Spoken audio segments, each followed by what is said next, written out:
Ouais. Ok, c'est bon. Ok. Cri de guerre. Chef.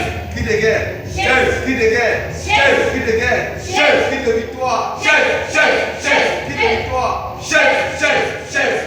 Gloire à Jésus.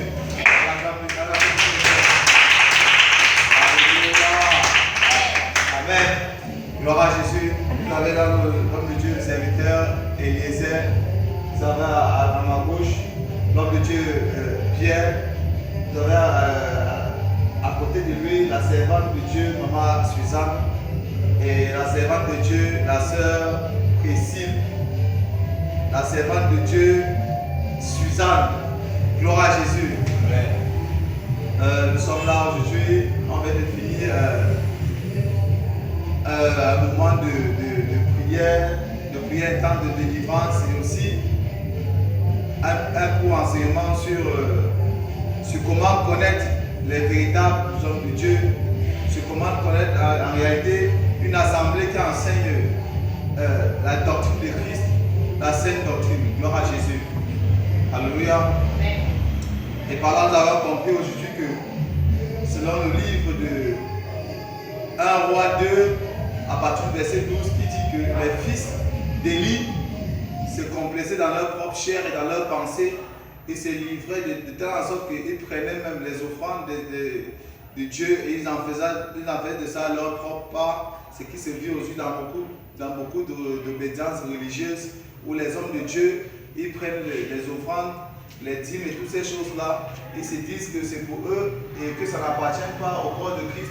Ce n'est pas pour aider l'assemblée de Dieu, ce n'est pas pour faire avancer l'œuvre de Dieu et que c'est pour eux-mêmes.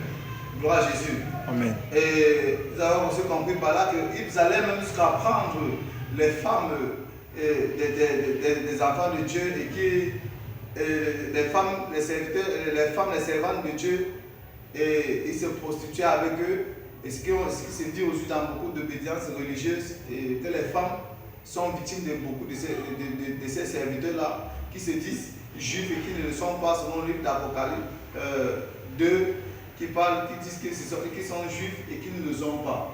Gloire à Jésus. Amen.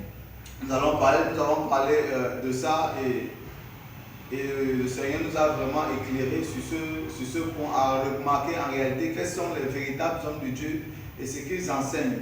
Gloire à Jésus, à sonder l'esprit qui les anime, à sonder l'esprit qui anime chaque serviteur et chaque servante de Dieu qui se dit juif et qui ne l'est pas en réalité. Gloire à Jésus.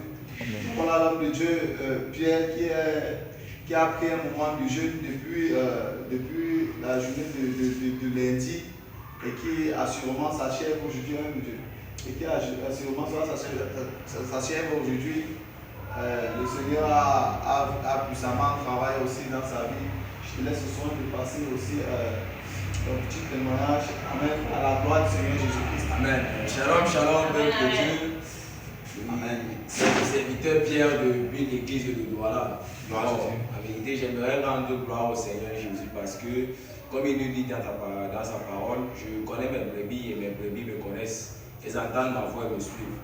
Donc, toi qui es encore dans le monde, toi qui hésites encore à revenir à ton Dieu, sache que demain ne t'appartient pas.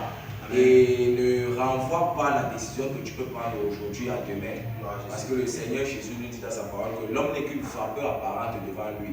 Et rassure-toi qu'avant de quitter cette terre, que cette vapeur que tu es soit une parfum de bonne odeur devant ton Dieu. Parce qu'en vérité, ne sois pas comme Adam.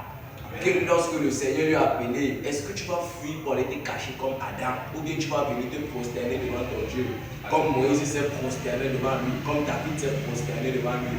Donc mon bien-aimé, j'aimerais t'encourager à venir, à revoir ta vie, à revoir franchement ta vie selon la lumière des Écritures. Et si tu as un quelconque souci, les différents serviteurs du Seigneur sont là pour t'éclairer et te ramener vers l'assemblée, vers les brebis du Seigneur Jésus, afin de te préparer pour son avènement. Vraiment que le Seigneur vous bénisse. Shalom, shalom. Gloire à Jésus. Je rappelle ici que la science humaine nous enseigne qu'un homme ne peut pas faire 3 jours sans manger ni boire. Gloire à Jésus. Ah, c'est la science humaine. Mais la science de Dieu, comme l'Écriture déclare dans le livre des Proverbes, que la science de l'homme est une folie devant Dieu et la science de Dieu est une folie devant les hommes. Gloire à Jésus. Ainsi, l'homme de Dieu a fait 3 jours sans manger, sans boire, mais il est vivant. Il est même plus fort que celui qui a mangé. Gloire à Jésus. Alléluia. Ainsi, c'est les merveilles de Dieu. C'est ce que le Seigneur peut faire. Alléluia. Pour manifester sa gloire de par le monde entier. Comme il le dit dans sa parole dans Matthieu 4,4, l'homme ne vivra pas seulement de pain. Gloire à Jésus. C'est de toute la parole qui sortira de la bouche de son Dieu. Amen. Donc voilà, nous ne vivons pas seulement de pain puisque l'homme ne mange pas. L'homme ne vit pas pour manger, mais l'homme mange pour vivre. Donc, la nourriture n'est pas notre seul aliment. Et le Seigneur dit dans sa parole qu'il est le pain de vie. Et quiconque en mangera de ce pain n'aura plus jamais faim. Et il est l'eau de vie. Quiconque en